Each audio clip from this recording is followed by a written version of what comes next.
boring. That was boring and interesting at the same time. How does Samsung manage to do that?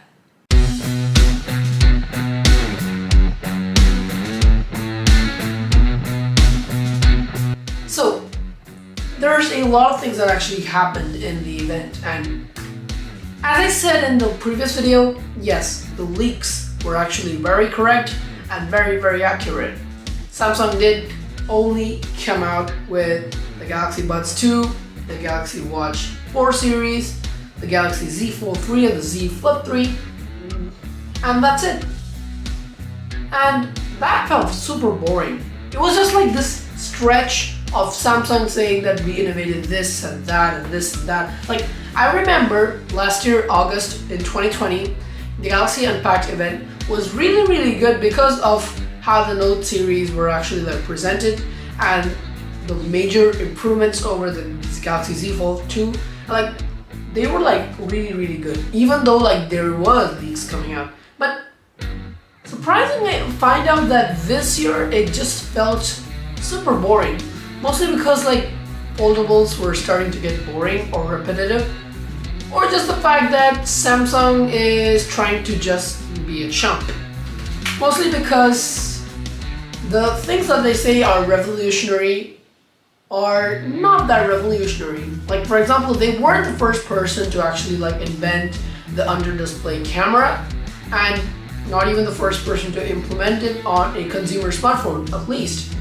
And the S Pen, yes, the S Pen had to be optimized for all of this, but I'm not gonna be starting to complain already. So let's go through all what happened.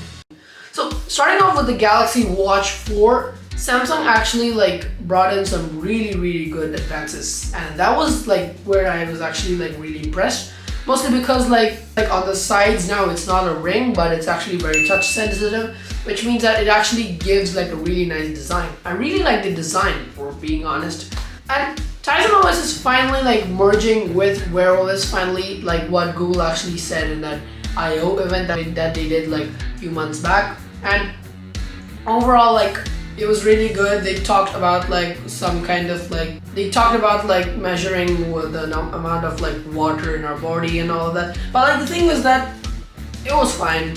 It was good. And that's like the only thing that actually impressed me, because the rest of the event wasn't that power packed, as I can say.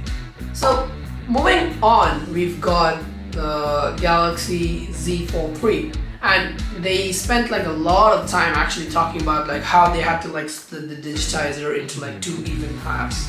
And yeah, okay, so there's that. But the thing is that they were like spending too much of time on that. They didn't really like spend time on like the folding structure or like what are their major improvements, because like the major improvements are just very simple. You've got the S Pen, got the under-display camera, and a better front screen. So I just say that. And rest are like the normal. You've got like front and back. You've got Gorilla Glass Victus. Oh, and yeah, the Galaxy Z Flip 3 and the Z Fold 3 both have IPX8 water resistance. Now, mind you, there is a big difference between IP68 and IPX8. So just keep that in mind, because IPX8 is far more like limited than the IP68. So keep that in mind. And also the other fact is that whenever like they showcased the Fold, a lot of times I can already like see the crease, which was kind of weird, because like when they actually showed the Z Fold 2 launch, I couldn't really like see the crease that much, but in these product showcases actually I could like easily see the crease in between. And I don't know if it's just my eyes, but the problem is that I've seen that over a lot during the keynote. So there's all of that. So the Galaxy Z Flip 3 on the other hand is pretty refreshing, because like it brought in like massive improvements, mostly because like the Galaxy Z Flip 1 and the Z Flip 2 both had same designs.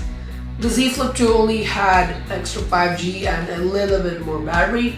But the thing is that this time it's a major redesign, and the prices are really low. So the Galaxy So the Galaxy Z Fold 3 actually starts from $799, which is still a lot of money, but considering that the Z Fold 2 was actually $1,980 and this thing is $1,799, that's a stark difference. The Galaxy Z Flip actually starts at $1,000, and I can finally recommend some people to actually get those Z Flip if they want like a small compact design, but at the same time like they don't want to lose like screen real estate. And there's not much to talk about over here. IPX8 is there, but like there's no under display camera technology over here, so that's to be noted. So we talked about the Galaxy Watch 4, the Galaxy Z Flip, the Galaxy Buds 2 have also been announced in this event. So the Galaxy Buds 2 it's kind of the same. They actually like replaced the Galaxy Buds Plus, which were actually like Samsung's previous attempt back in 2020. But at the same time, like they actually improvise on giving active noise cancellation. So that is pretty sweet. But at the same time, like I'm not really that amused because like you've got Nothing Ear 1 now, and then like you've got Beats Studio Buds in this setup. So it's very mainstream to find active noise cancellation in this price point, at least in 2021. So I'm not gonna be saying it's bad, but at the same time, like, meh. So overall, this event in a nutshell was pretty boring and meh because we already know all the leaks that actually came with it, and it didn't really like spice up too much, mostly because like last year we had like a lot of more products. Like for example, we had the Note series, and not just me, a lot of people are actually finding this a little bit boring because of the lack of Note series lineup. But at the same time, like now that Samsung has actually fused two of their series into one, let's see what it innovates for the future and what it means for us as consumers. So thank you guys for watching this video. Comment, like, and subscribe, and I'll catch you guys in the next video. Until then, this is yours truly, Trace Cleon.